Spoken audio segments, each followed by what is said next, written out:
Welcome to NightPulse, where we delve into darkness every Tuesday and Friday night.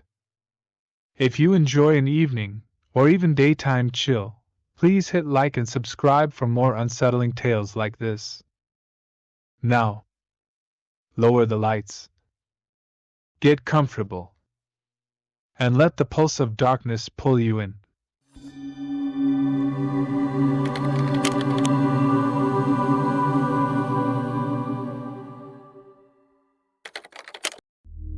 I work the night shift in a building no one thinks about. It used to be a high school, decades ago. Now it's an office complex. Cubicles, fluorescent lights, security badges that barely work. I come in at 9. I leave at 5. That's when she started following me.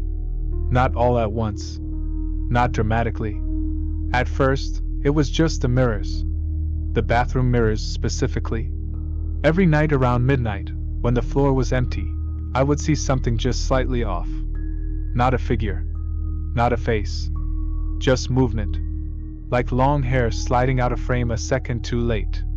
I told myself it was exhaustion. Night work does that to you. You start imagining things because your body knows it should be asleep. Still, I stopped looking directly into mirrors after that. I didn't notice the sound until later. Bare feet on tile. Not footsteps. Not walking. Dragging. Soft. Wet. Always behind me. I work IT support. Mostly quiet tasks. Resetting passwords. Checking servers. Sitting alone under buzzing lights. Sometimes I swear the lights flicker only above my desk. Like the building knows where I am. One night, I stayed late finishing a ticket. It was nearly 1 in the morning. The office was silent except for the hum of electricity and the faint clicking of the air vents. Then I smelled it. Old water. Metal. Something sweet underneath. Like rotting flowers. I turned in my chair. The cubicles behind me were empty. But one chair was slowly turning. I watched it rotate. Inch by inch. No air movement. No reason.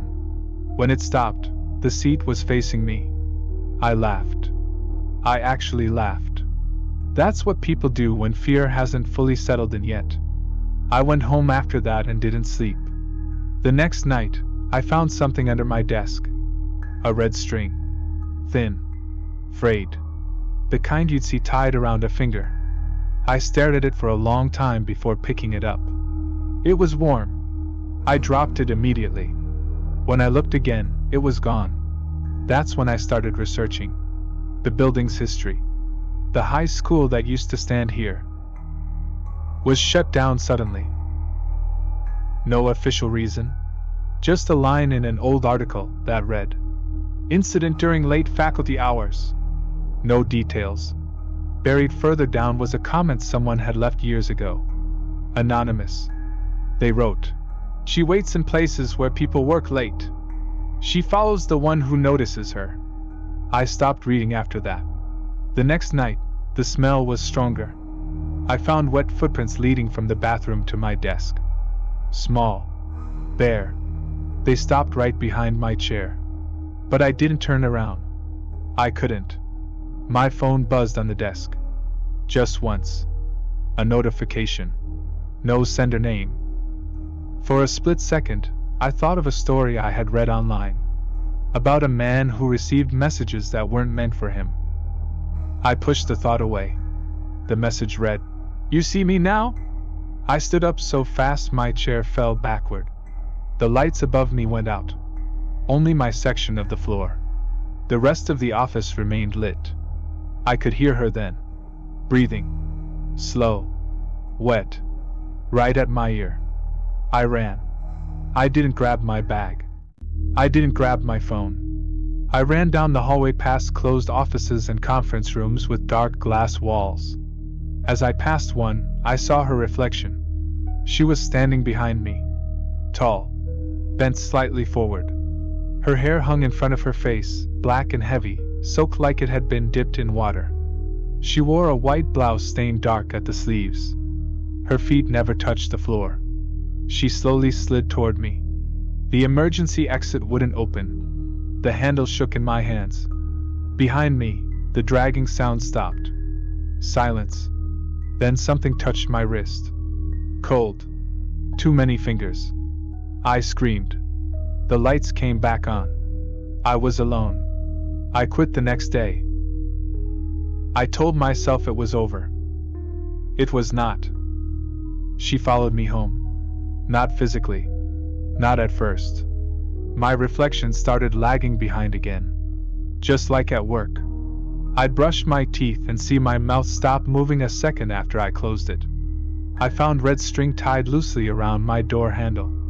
Once, around my wrist when I woke up. The smell followed. Rotting flowers.